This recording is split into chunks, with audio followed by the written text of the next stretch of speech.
Tous et bienvenue pour un communiqué de presse mensuel pour ce mois de décembre. Comme d'habitude, il y a toujours un décalage dans les prix immobiliers, c'est-à-dire aujourd'hui sur la conjoncture immobilière francilienne d'octobre 2024.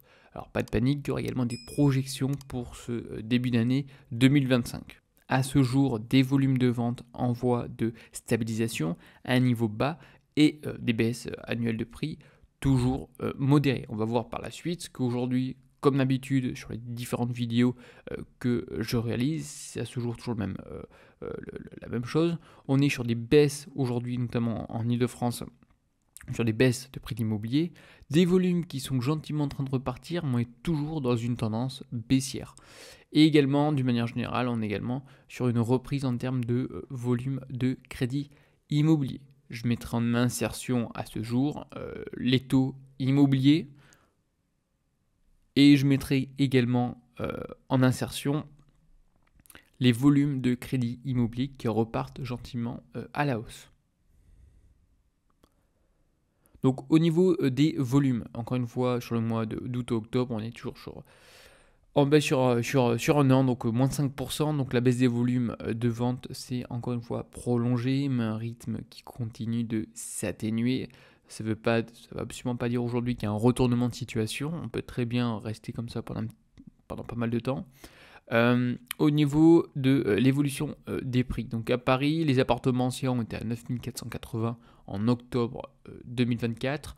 On attend un prix du mètre carré de 9 420 en février 2025. Bon voilà, conclusion, ben voilà, ça corrige, ça baisse encore une fois. En aucun cas on est sur une reprise, notamment au niveau des prix. Mais d'un côté, je vais vous dire que c'est pas le plus mal pour les primo-accédants qui vont pouvoir éventuellement se positionner.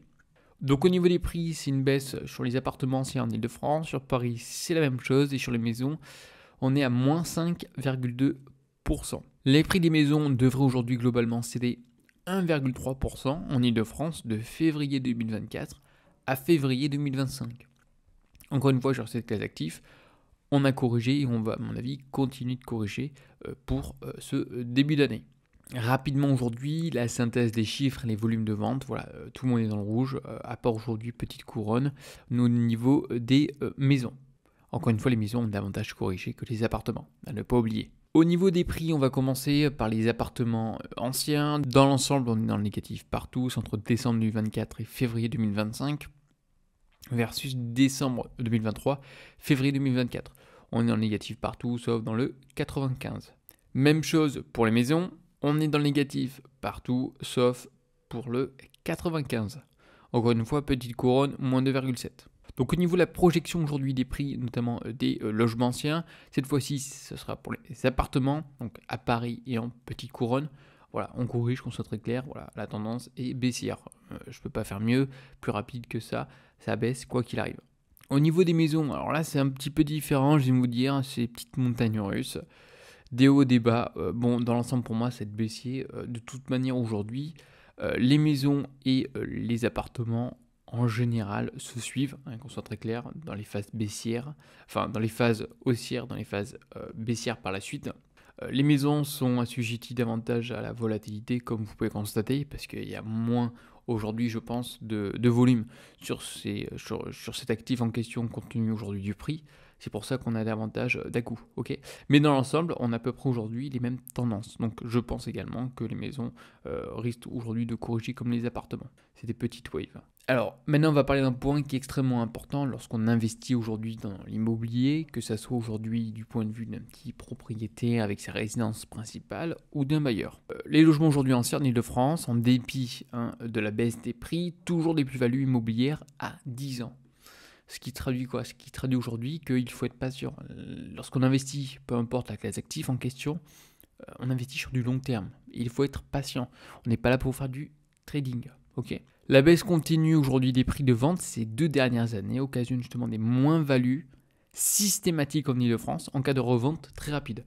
D'autant plus qu'aujourd'hui avec les frais notaires, enfin les émoluments, voilà, faut les amortir. Il faut quelques années. Et comme vous le savez aujourd'hui, si vous voulez entre guillemets garder de l'argent en immobilier, il faut vraiment garder sur du long terme. L'objectif, aujourd'hui en immobilier, il y a 3 composantes qui sont majeures, enfin sur l'immobilier direct. On a d'une part le crédit, donc avec un amortissement aujourd'hui. On a également le rendement, que tout le monde évoque, on est bien d'accord, ça c'est très simple à comprendre. Et après on a l'appréciation ou non de votre actif immobilier au cours du temps. Afin entre guillemets de lisser le risque, il est important aujourd'hui de garder vos actifs sur du long terme. Alors il faut garder, mais avant, il ne faut pas acheter n'importe quoi non plus. Vous voyez ce que je veux dire? Voilà. Donc, il est primordial, aujourd'hui, notamment sur l'immobilier, de privilégier la localisation, rechercher des biens de qualité. Vous avez pas mal de vidéos sur cette chaîne et sur d'autres, justement, pour investir intelligemment. Il n'y a pas besoin de faire des vidéos, des formations à 2000 balles, on est bien d'accord. Pensez localisation, pensez également les transports qui se développent avec un peu d'urbanisme, par exemple, des rénovations qui apportent et qui créent de la valeur. Et puis après, l'objectif, c'est sur la RP, on reste, parce qu'on vit à l'intérieur, tout simplement. Et puis par la suite, un jour, pourquoi pas prendre plus grand, parce qu'un gosse de plus, par exemple. Mais n'oubliez pas, c'est sur du long terme. Si c'est 2-3 ans, restez locataire, honnêtement. Vous ne vous faites pas chier, ça, vous allez perdre de l'argent. Les durées aujourd'hui de détention des biens revendus sont en réalité donc beaucoup plus longues. 10 ans pour les appartements et 12 ans pour les maisons. Je rappelle, à titre indicatif, les SCPI, c'était 20 ans, je crois, quelque chose comme ça. Ça, c'est excellent. Il faut garder sur du très long terme. Aujourd'hui, j'ai créé un portefeuille sur des foncières cotées. C'est le même topo. On va garder à minima 10, 15 ans, 20 ans, sauf si vraiment il y a quelque chose d'horrible qui se passe sur la société, je viens de vous dire, fraude et compagnie. Mais dans l'absolu, on est là pour garder sur du très long terme. Je sais que c'est compliqué, mais ça fait partie du jeu. Il faut avoir une certaine discipline. La situation en cas de revente reste donc globalement plus favorable à plus long terme. Cependant, elle dépend du département. Encore une fois, comme je mentionné, ça dépend vraiment de la localisation en question au niveau des villes, par exemple, mais également au niveau de la classe d'actifs. Maison, appartement, immeuble de rapport, et puis après, on va partir sur l'immobilier d'entreprise. Donc au niveau des appartements en question, n'oubliez pas qu'il y a également les frais de notaire à amortir, enfin les émoluments. Donc sur des courtes périodes, vous allez perdre de l'argent, c'est systématique. D'autant plus qu'aujourd'hui, le coût résidence principale, je garde 6 mois, 1 an pour revendre. Vous n'êtes pas marchand de biens non plus. Il y a un statut qui est spécifique. Donc l'évolution des prix sur 5 ans, dans le pire des cas, vous perdez 6%, dans le meilleur des cas, vous gagnez 6%. Voilà, pour moi, 5 ans de détention, n'investissez pas forcément sur l'immobilier. Je préfère être clair avec vous. Non, même sur 10 ans, je trouve ça un peu limite. 10 ans, à la limite même un crédit sur 15 ans, pourquoi pas. Les mensualités vont être importantes, il n'y aura pas le fameux cash flow, c'est con, c'est dommage. Mais au moins vous amortissez du capital et non des intérêts. On en reviendra également plus tard. Donc sur 10 ans, on arrive quand même à des PF qui commencent à être un peu plus importantes, quasiment donc 18%. N'oubliez pas que ça ne prend pas en compte le rendement. Alors je sais qu'en Ile-de-France et compagnie, le prix de l'immobilier est cher, on va voir également des sortes de permis de louer avec des loyers plafonnés et que faut pas oublier que ça, mais bon, personne l'évoque, tous les 10 ans grosso modo il faut rafraîchir votre appartement, il y a des choses à changer, par conséquent ça annule votre rendement, voire même je viens de vous dire, ça le met dans le négatif. Donc on ne gagne pas d'argent sur du rendement, on peut espérer potentiellement un amortissement du capital parce qu'aujourd'hui le prêt est à annuité constante et sur 15 ans ou sur 20 ans par exemple, les 500 € d'il y a 20 ans ne sont pas les mêmes aujourd'hui. J'espère qu'en 20 ans, votre salaire n'est pas resté le même. Normalement, votre salaire, c'est apprécié au cours du temps.